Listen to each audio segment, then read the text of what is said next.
Greetings. I would like to talk about a subject of which I believe to be of great importance.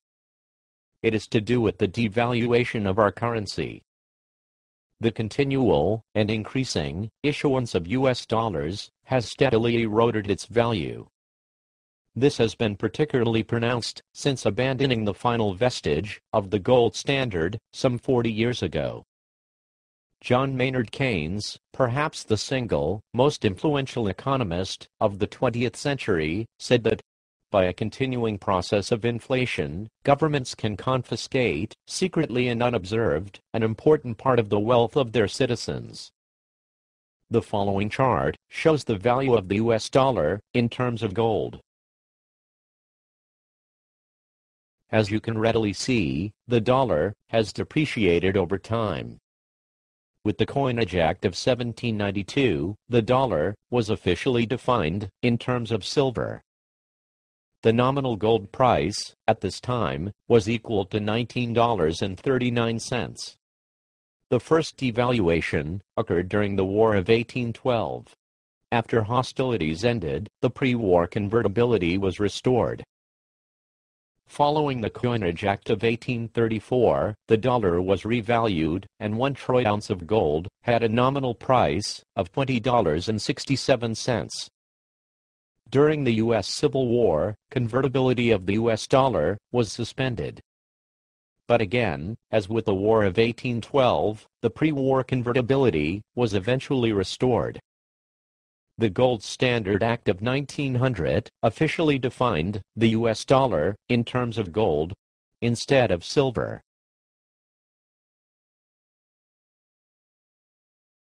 The next drop in the value of the US dollar came as a result of the Gold Reserve Act of 1934. This act was part of the measures put forth by the Franklin D. Roosevelt administration during the Great Depression. This act set the nominal price of gold at $35. After the Second World War, the dollar continued to be convertible to gold at the pre-war rate, but it was the only currency in the world to do so. Through the Bretton Woods agreements of 1944, all other currencies were to be held within tight trading bands to the US dollar. In 1971, it was feared that the United States Treasury would be unable to continue its obligation of redeeming dollars brought in by foreigners for gold.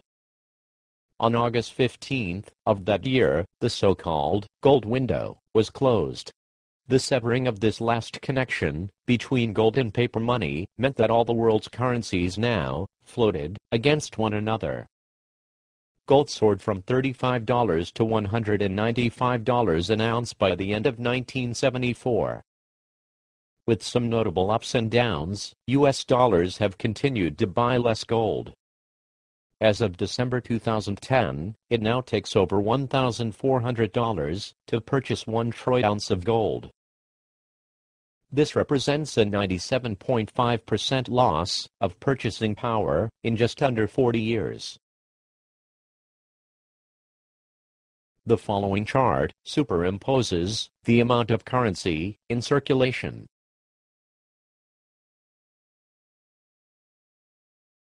As we can see, there is an expected decline in the value of the US dollar as greater amounts are produced. If this trend disturbs you as much as it does me, then you would find it prudent to transfer a sizable portion of your wealth into something that has a proven history of being a store of value, such as gold. May you find these words helpful in preparing yourself. Thank you for watching.